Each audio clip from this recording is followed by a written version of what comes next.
Magandang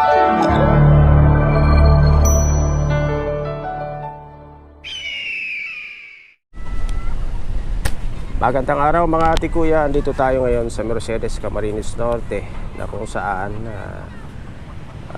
requested ng ating isa sa ating mga taga-suporta na kumustahin daw po yung ginagawang iconic bridge dito sa Mercedes Manggisok, yung patawid yung part na yun, yun yung Manggisok, yung lugar na yun. At ito yung Mercedes part, tapos ito yung ilog ng Mercedes, din ito yung dagat, dito lalabas yung tubig galing dyan sa ilog ng papuntang Basod, Daet River, ito yung umpisa nung tulay, dito sa part na ito, tapos tatawid papunta dun. Sa ngayon po halos wala pang o baka inuuna dun sa kabila, kaya papasyalan din natin yung kabila. Ito po yung umpisa no ginagawang tulay. Dito nakatambak yung mga bakal. Ito yung kanilang barracks. Then generator. So halos wala pa. Ito pa lang.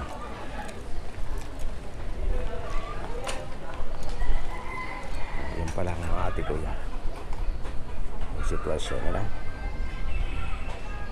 Walang tao sa kanilang barracks. Baka nasa kabila. Tingnan natin din sa kabila.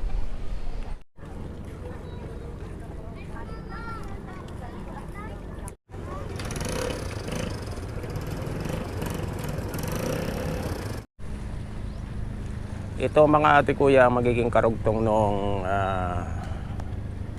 Cory Aquino Boulevard, dito sa part ng Manggisok sa Mercedes sa Camarines Norte. Doon sa kabila na yon, yun yung town proper ng Mercedes din. Ito na po yung part ng Manggisok. Manggisok. Ito yung karugtong ng Boulevard na dudugtong doon sa may ginagawang iconic bridge dito sa Manggisok, natatawid ng bayan ng Mercedes.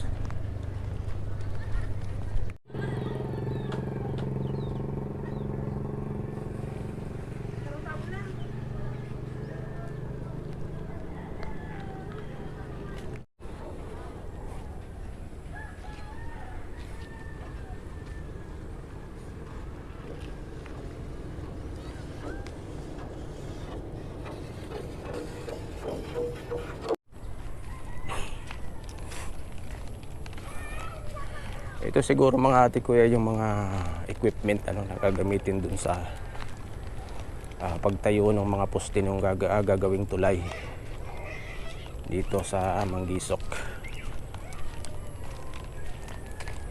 Mga part ito ng crane, kung hindi ako nagkakamali, yung arm pinutol-putol.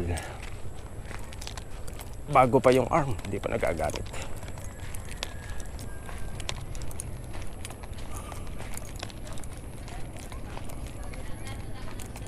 Ito yung nila, crane. Tapos ito yung barangay hall ng Manggisok.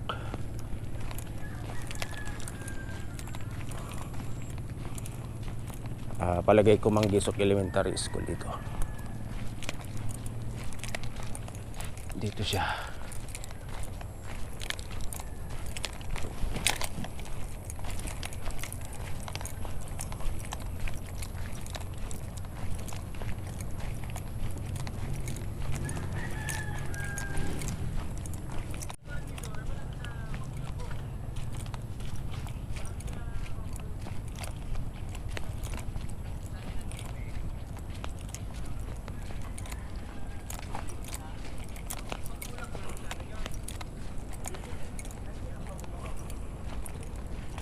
So ito na po ang sitwasyon ngayon dito sa ginagawang iconic bridge, Inuuna po palang gawin dito sa may part ng Manggisok.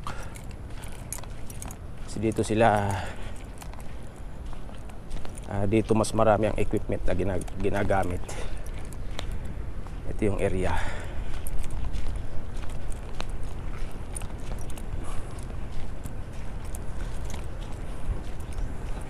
So ito pa lang po ang update natin dito sa ginagawang iconic bridge dito sa Manggisok, ano. Shoutout po dun sa nag-request na i-video ko daw itong or i-update ko raw itong ginagawang tulay dito sa Manggisok, ano.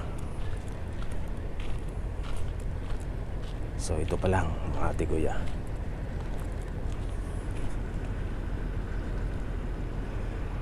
Tumatakbo yung umaandar yung crane. Siguro nagtatrabaho siguro sila sa ngayon. Ito pa lang.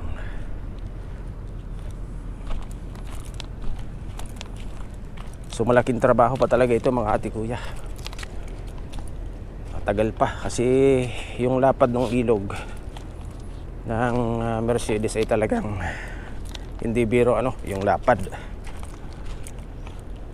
Palagay ko kilometers yan. Kilometers ang lapad nito. Malalaking bato yung tinambak dito. Yan. Kung mapapansin ninyo mga ate kuya, dun sa part na yun ang tutumbukin nung tulay na ito. Dun sa may seawall dun sa kabila. So ito pa lang. Ayan.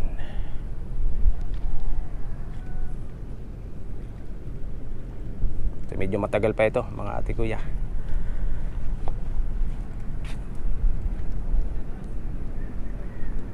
Okay. Ayan o. Lalaking bato. Hindi ako makapagpalipad ng drone ngayon mga ate kuya kasi umuulan at malakas ang hangin. Baka hindi kayanin ng ating drone at abuti ng mas malakas na ulan sa taas. Mabagal po yan lumanding, kaya baka magulpi ng ulan. So wala muna tayong drone shot ngayon. So babalik na po ako. Ito lang naman ito lang naman yung itsura dito sa kabila. Wala pa halos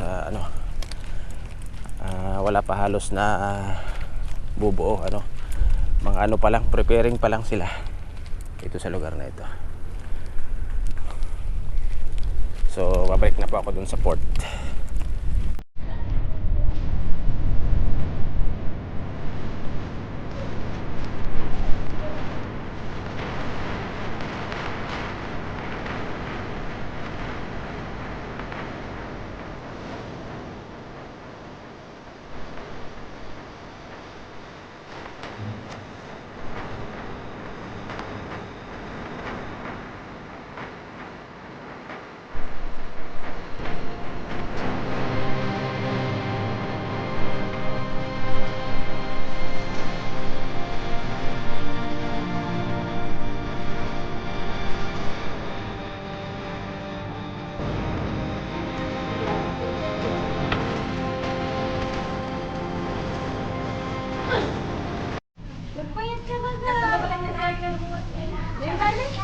Walang ticket.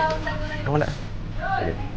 Pagtatawid dito mga ate kuya ay pabayad kayo dito ng 8 pesos, then sakay kayo dito sa bangka. Ito yung bangka.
Pagkatapos tumawid, dito na po nakabang na yung mga jeep na papuntang Daet, ano, biyaheng Daet.